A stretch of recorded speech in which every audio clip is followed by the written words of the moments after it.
the number one reason why people hate networking is because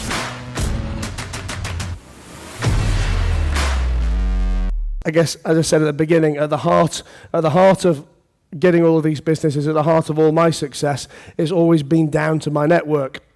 And I've talked a lot about networking before. Like I said, I go on podcasts, or I'll answer questions, but I've never really, this is the first time I'm kind of doing this talk. I've never really had to sit down and analyze everything that I think is strategic for networking for me, everything that I think people do right, everything that people do wrong. And I have a newsletter, a little plug, you can find that on my website at matt-haycox.com, but I have a newsletter which I write every week. So for the last 3 weeks, I've been writing about networking mistakes, relationship building mistakes, and everything in between, to try and make sure I've got enough fodder to tell you all of my top tips today. So, what is the number one reason people hate networking? It's a very divisive topic, networking. For something so innocuous, particularly in the business environment where it's so essential, you get so many people that, at best roll their eyes, and at worst come out in hives and hot sweats when we talk about networking. I think ultimately, for me, the number one reason why people hate networking is because they're doing it wrong. We have to watch this little slide out just for my entertainment. So, when you look at most networking, particularly in the UK, I know you guys are at the upper echelons of I'm going to have to move this on, or you're going to be distracted. You're not going to listen to a word I'm saying, are you? There you go. Networking in the UK particularly is very much, people go to a BNI business breakfast, you're forced to go in there, you've got to pay your 10 quid to sit down and eat a crusty croissant, and you're told to take a contact, and you've got to force some transactional activity, and people feel pressure, they don't know what they're going to say, or they're shy, or whatever it may be. And when you look at networking like that, then no wonder people hate it, because it's just not an enjoyable activity, it's not fun to do, and it doesn't generate any returns either. Now, if I told you what networking looks like for me, that's when I used to be thinner. I host weekly dinners for CEOs and investors on my boat. At top right, JP was a guest there with me. I had a villa in Ibiza with 20 or 30 business owners, CEOs, investors, high net worth people over a summer on time. Bottom left, I have an event in the UK that I've been putting on for the last 5 years, where over 3 days I have 250 to 300 high net worth individuals every day. We were sponsored by people like Patek Philippe, St James's Place, NetJets, etc. And the bottom right, that's my little Dubai football club. And to me, all of these things that most people might look at and say, well, that's just Matt on the piss, or Matt kicking a ball around with his friends. This, for me, is networking, and because all of those are super fun activities, that is why if you're doing it right, how can anyone ever hate networking? But if you're being forced to go down to an event you don't want to go to a breakfast you don't want to attend, then of course you're going to hate it. So, 8 biggest networking mistakes. First of all, very easy one, not networking. I can go on and on all about this, but I spend 40% of my time, literally I spend 40% of my time networking in some way, shape or form. Whether that is meeting people, new people, whether it's developing relationships with people that I've already got. But I've done that now accidentally in my earlier years, and now in my later years, as a core part of my business strategy, and also just my general life strategy. And for me, it doesn't matter where you are in your business, whether you're trying to build it up, whether you've already got a great business. There should never be a point when you stop networking, because there's always more people to meet, there's always more relationships to build, and there's always more relationships to nurture. So there should never ever be a reason not to network. And everyone's got their excuses. It's because they're shy, they don't like talking to people, they haven't got time because they're too busy working, or whatever it may be. But you absolutely cannot neglect networking. Number 2. Thinking that networking is solely transactional, this kind of goes back to my B&I breakfast type analogy. For me, the networking should really, the clue is in the word, that it's actually, at this point, it's just networking. You're networking, then you're relationship building, and then maybe some transactions are going to happen. But if you're always going out to always force some kind of transactional event, then you're going to be sorely disappointed. You're not going to build deep and meaningful connections. You're going to push people away. Yes, there's always times where there's a transaction ready to happen there and then, just by luck or by some serendipitous, course of events, somebody wants to buy what you're selling, or you can connect in some way. But I always think you've got to look at that as the absolute exception and really consider that networking is a long-term growth of relationships and an activity that you'll never stop doing. That some of these people you will transact with. Most you probably will never transact with, but just by having them in your network, one leads to the two leads to three, and transactions somehow will come further down the line. Number 3, forgetting the follow-up. Sorry. Forgetting the follow-up. It's all very well and good when you go to these events. Here's a prime example, 100, 150 of you guys in this room, you'll all have made some good connections over the last few days. But it's all very easy. You get back on the plane to England, or you go back to your lives in Dubai, and you forget each other. And you either forget each other and never remember you again, or you forget each other until you want to remember them, by which point it's too far down the line, and you've missed out a big gap of time that you could have been bonding and furthering that relationship. I have a personal strategy. It's not rocket science, but when I meet people, and I know that I want to follow up with them, I know I want to have them in my contact base.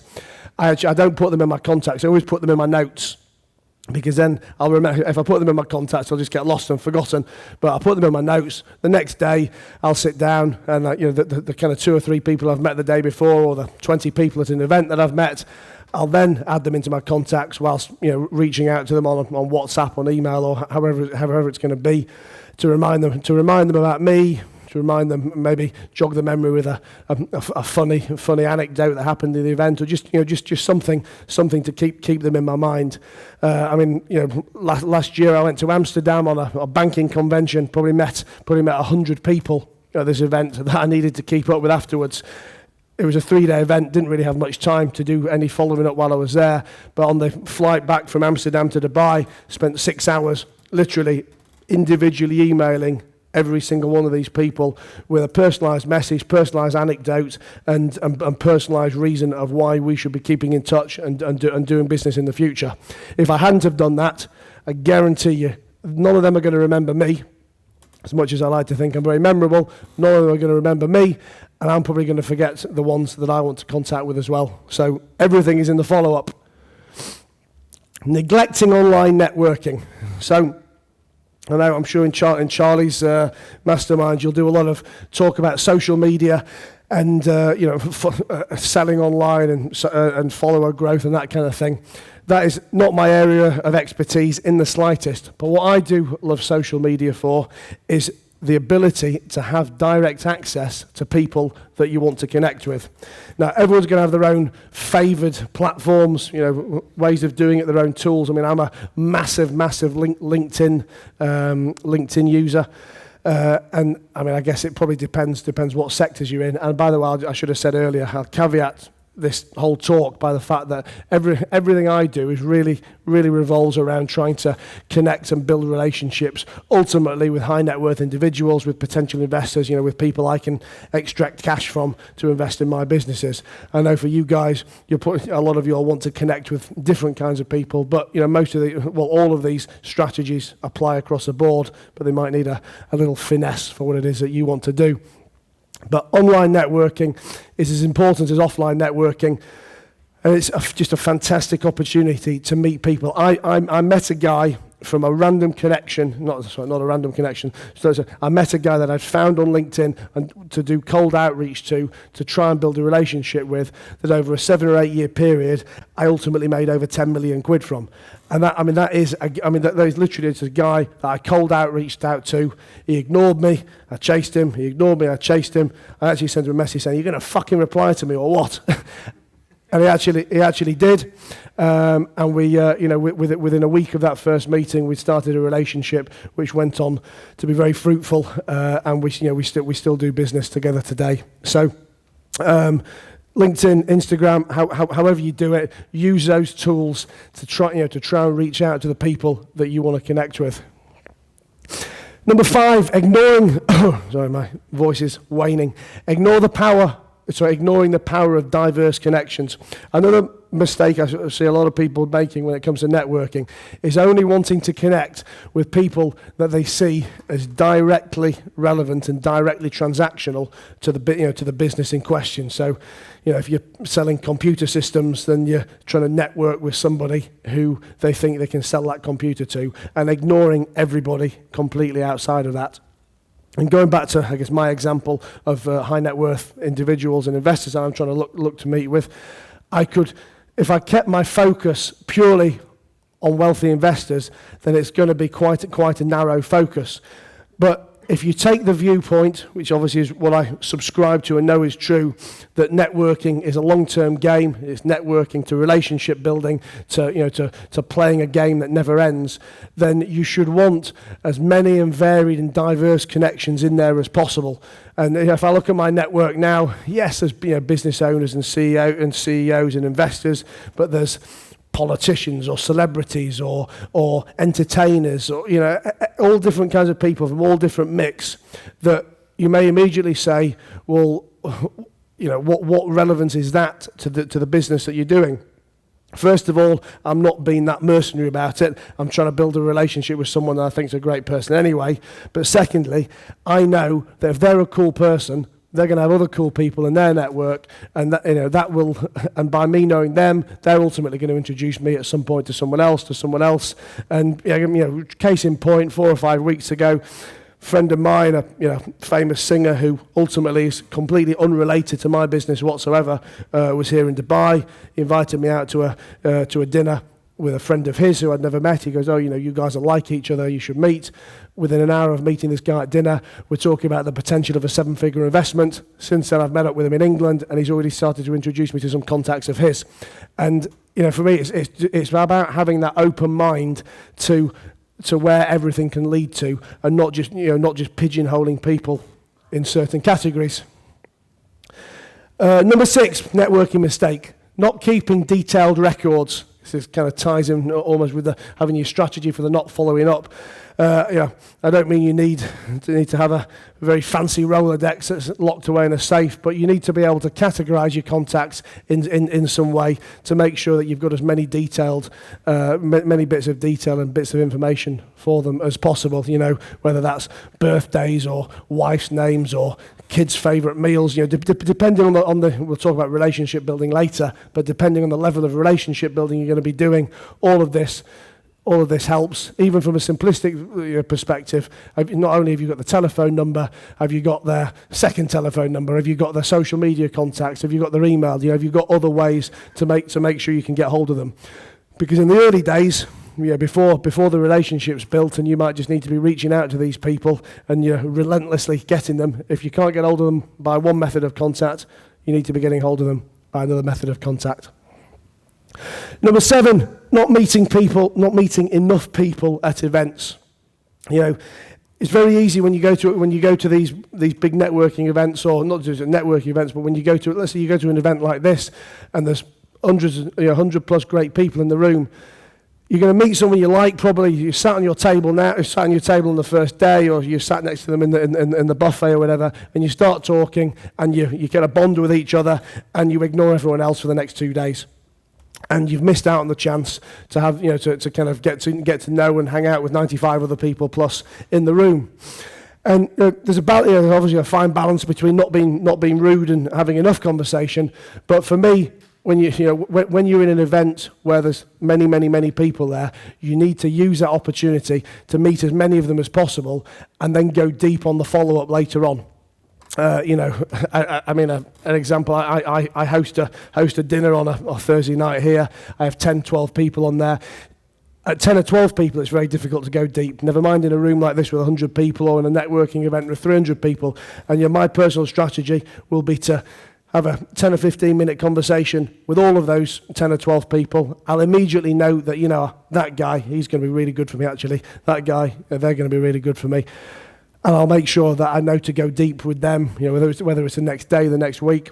But I don't make the mistake of getting caught into one person and one relationship and waking up the next day thinking, fuck, I didn't speak to those other 9 people. Was there someone interesting or good for me there? So really use the opportunity in these events to meet as many people as possible and see, you'll find very quickly if you've got synergies, whether that's work synergies, whether it's personality synergies, and you just want to hang out with them later, and then use the time afterwards for the going deep and for the follow-up.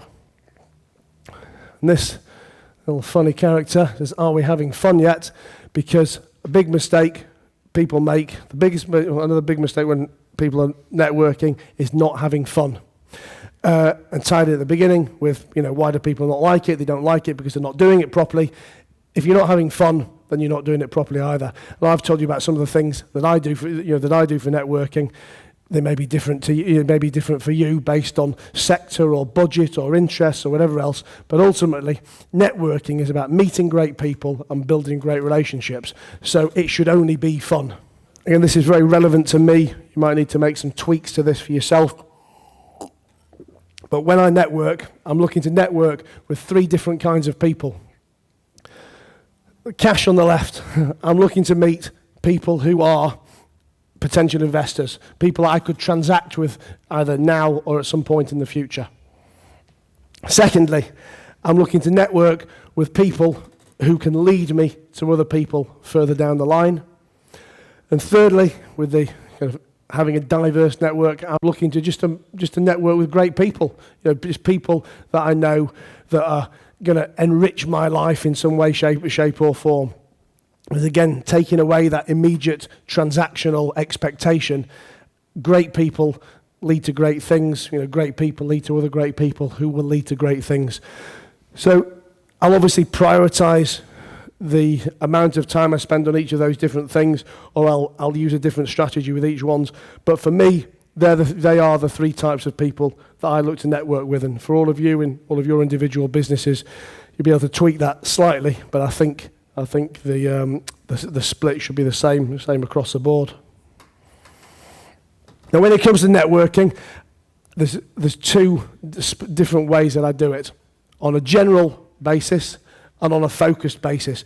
So for me, general networking is where I haven't got one person in mind, one specific person that I'm looking to build to meet or to build a relationship with. I'm just looking to put myself around interesting people, wealthy people, great people. And there'll be different ways. That could be coming to an event like this. It could be going to a charity dinner. It could be being invited to a fancy event. There's not one particular person in there where I know that there's going to be something to transact or someone to build with, but I know that in an environment like that, there's going to be great people.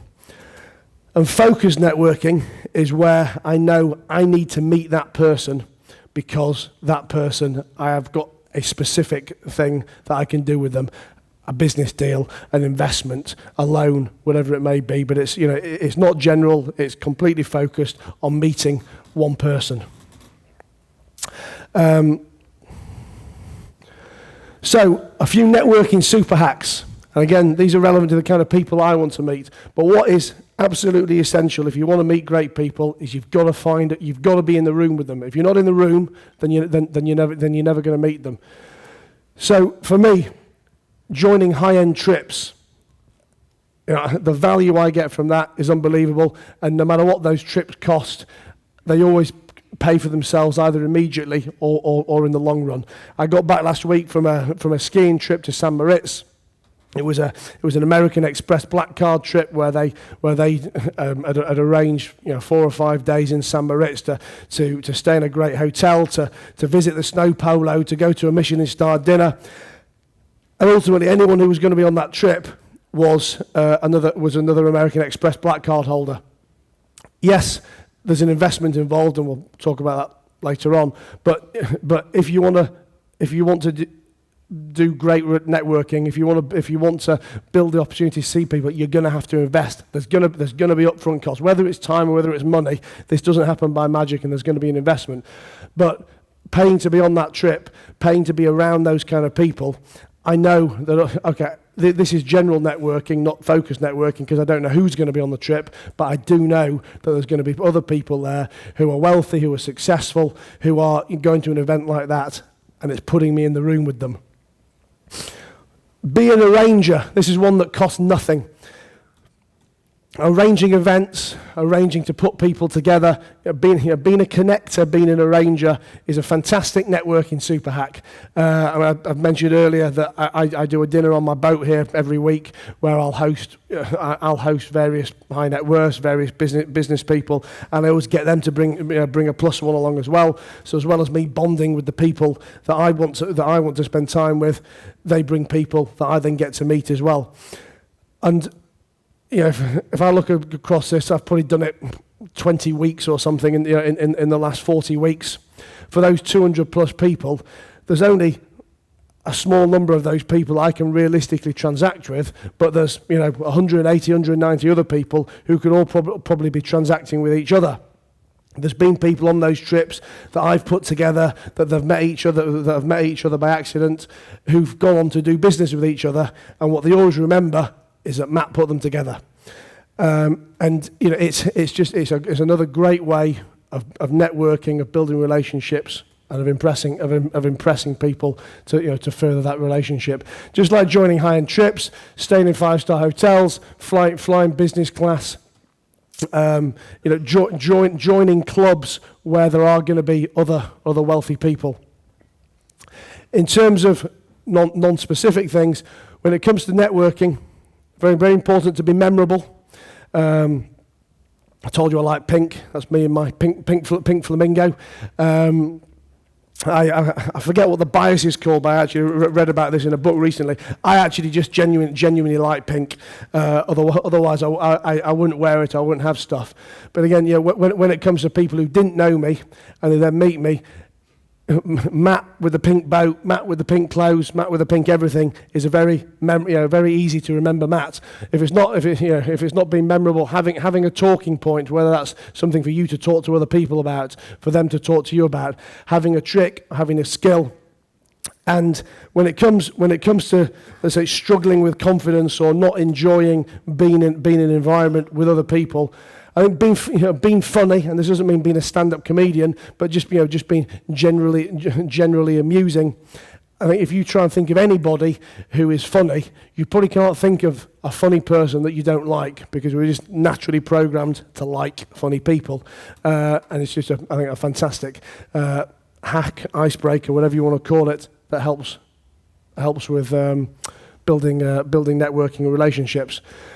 So when it comes to the focused networking, my 4-step process here is, first of all, I go and find out exactly who I want to target. So using that example I gave you a minute ago about the guy who I ultimately did 10 million quid of the business with, at the time I was trying to work with peer-to-peer lending businesses. This is mid 2015 or something, 2015, 2016 in the UK. I'd just done a deal with a peer-to-peer lending company. I therefore knew that other peer-to-peer lending companies would be good for me to do business with. So I went out and found the 7 or 8 companies in the UK, the CEOs or the owners of those companies, and then found a way to try and contact with them, to try and get in touch with them, which invariably was with LinkedIn at the time. So find your target, focus on it. Secondly, I like to then control the situation and control the environment. Again, when it comes to wanting people to remember you, wanting to build great relationships, wanting to get what you want out of a situation, that comes from having that control over it. Be the organizer, be in some kind of way that you've got control. Now, again, invariably, that probably to control something, you probably have to pay for it, but networking is an investment. Number 3, I invest. Hopefully don't recklessly throw money away like a rapper, but invest in networking. Again, I'll give you another example. 4 or 5 years ago, I was at the 40th birthday party of the wife of a wealthy friend in London. I was sat next to a guy at the time who was a financial advisor based in an offshore jurisdiction, and he raises money for a comparable business to mine. He'd been pumping tens of millions of pounds into a business that was very directly similar to mine. I knew that if I could build a relationship with this guy, I would be able to get money from him. We had a good chat at the dinner. He said, look, I obviously know your business model like you, but I'm not going to do anything with you because what I already do isn't broken, so there's nothing to fix. But nice to meet you. I'm sure we can keep in touch. Now, I knew it may not happen tomorrow, it may not be next month, it may not be next week, it may not even be next year, but I knew there would be a point in time that I could get this guy to do some business with me. And he lives in the Cayman Islands, and he'd fly into England probably every 3 months. And every time he flew into England, I'd make sure that I got him to take him out for dinner. And he liked fancy things, this guy. He was a bit of a gambler. He liked his wine. He liked his food. And I'd always take him out to some nice places in London. I'm controlling the environment. I'm investing. And I'd spend decent money on this. And so this probably went on for 14 months, 15 months. And people that knew what I was doing with this guy were saying, you're fucking crazy. You must be 30, 40, 50 grand deep into entertaining some guy that won't do any business with you. And I said, he will do business with me. It might not be tomorrow, but he will do business with me. And 14 months later, this guy rings me up. He goes, the company that I normally deal with, they fucked up on something. I wouldn't mind trying you out on a deal. And we did a little deal together, which was a loan of 300 or 400 grand at the time. It went fine. That one loan itself almost paid for all the money I'd invested in trying to build this relationship in the previous few months, so in the previous 14 months. And since then, this guy has been responsible for raising me over 80 million quid. So absolute peanuts what I spent on him in relative terms. Now, I can only do that because obviously I know my business model, I know the kind of people that I can build relationships with, and I know what I can get out of it if it works. But you all have specific examples of that for your business. So find those people, control the environment, and invest in it. Number 4, which says you've seen nothing yet. A lot of the time, if you want to build relationships or get in front of people who you can't normally get in front of, you've got to offer them something that they can't normally get. And again, this is all in the context particularly of wealthy people, of successful people. People who've got money can do what they want anyway. So when you're offering them lunch, offering them dinner, unless you already know them anyway, they just don't give a shit. If they want lunch and dinner, they'll go and get lunch and dinner with the people that they want to have lunch and dinner with. But if you've got something that you can offer them, if you've got something that is outside of their ability to get it, or very much inside their interest level, then this could be a shortcut, could be a hack to be able to get in front of people that you can't normally get in front of. I mentioned earlier that one of my events that I do in the summer is a tennis event with the kind of legends of yesteryear of tennis, previous Wimbledon champions and things. And there's a famous British businessman on the TV who's a big tennis fan, and I wanted to speak to this guy. Didn't have any particular business to do with him, but I just knew that if I could meet this guy, it would be a good relationship to have. Again, that's general networking, not focused networking. But how can I get in front of this guy? Tried to contact him. Obviously, not interested to take my call. Then I get my office to reach out to his office to say, would you like to come to Wimbledon to play tennis with me and 2 previous Wimbledon champions? Because of my network with the tennis, I've got access to that kind of thing. And one of my friends from the tennis event, every year he takes me to play at Wimbledon when the courts have closed after the tournament's finished.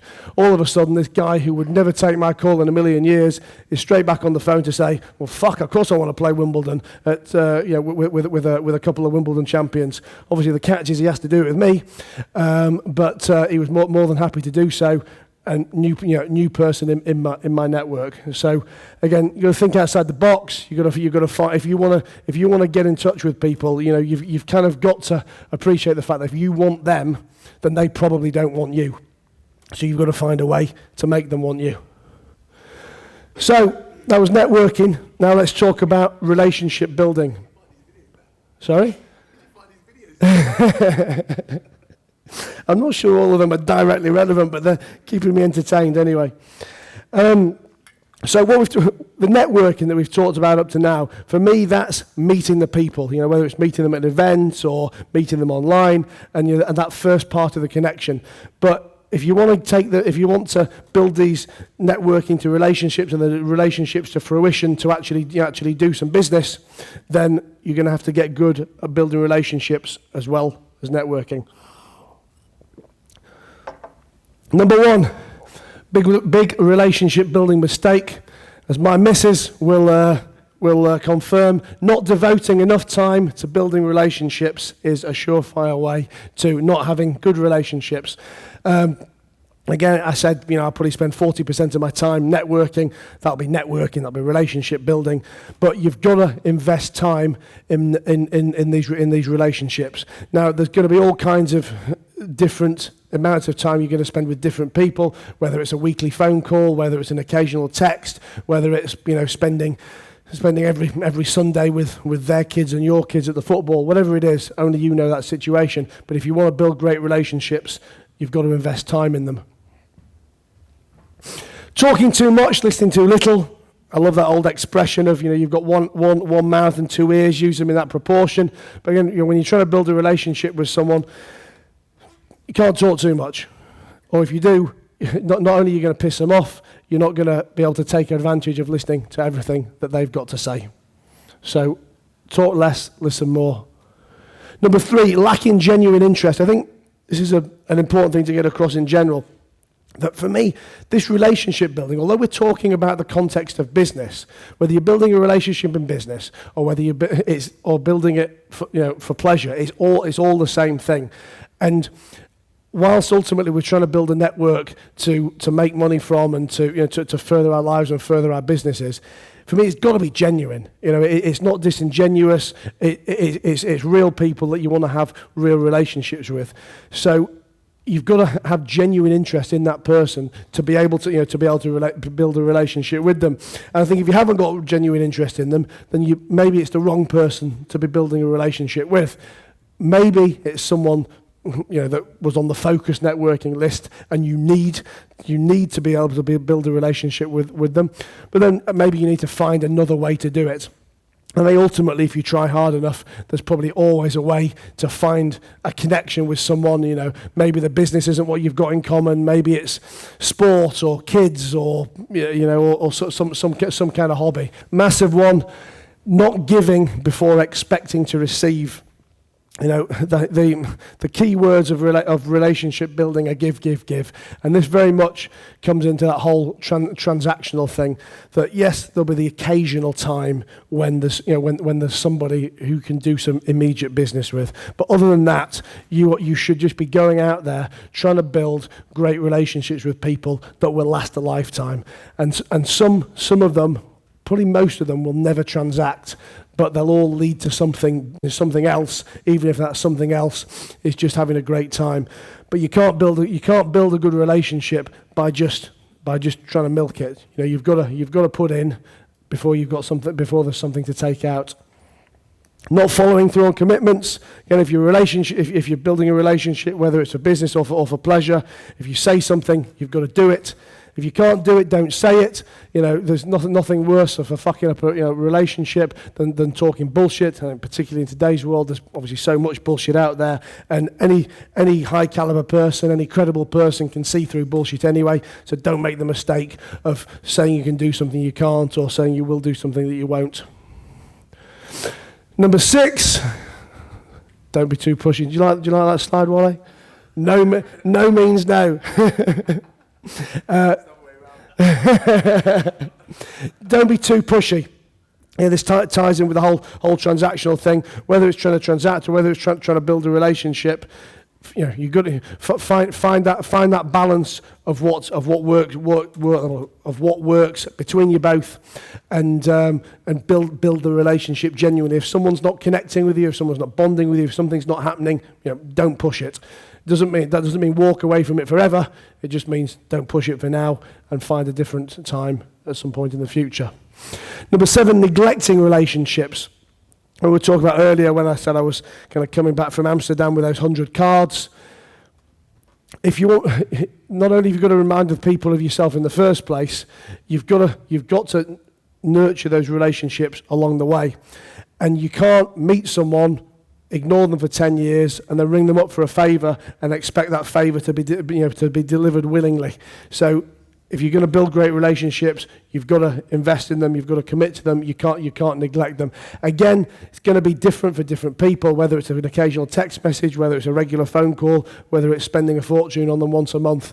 You'll know for the various situations, but don't neglect them. Number 8, not being transparent. So, as I said, some of these people you'll transact with, most you won't. But I think if you're going to build a genuine relationship, you've got to be transparent about the situation. And, trying to pretend, if you're dealing with someone who's already successful, someone of a high caliber, if you're being disingenuous, if you're trying to pretend that you don't want something when you do, it will very, very much get seen through. So you need to make sure that your only intention is building a great relationship. That doesn't mean that it's inappropriate to ask for something at some point, but just be honest about it when it is that time. So the 3 most important words in networking tie in with relationship building: give, give, give. If you're going to build great relationships, you have to give, and that doesn't mean give money. It could be giving time, giving support, just giving attention, and putting something into it, so that at some point in the future there's something to take out of it. If you want to network like a boss, I don't know if anyone has business cards anymore. I certainly don't, but you need a method of connection, method of communication, so you can swap. To be honest, I'm terrible with it. I'm so do what I say, not what I do. At the minute, I still just swap numbers on my notes. But I think what really helps from a networking perspective and a memorable perspective is having an up-to-date social media profile and having some kind of online presence. That doesn't necessarily mean you have to have a massive personal brand, but having something to Google, having something to see on social media will help people remember you, will be that point of interest. That slide is a bit late on. Bonus secrets before we wrap up. I should have said this at the beginning, so if you listen to the end, I will give you a bonus secret of how to connect with absolutely anybody. Have a podcast. And I've only seen a couple of you guys talking here, but I've heard podcasts mentioned with them.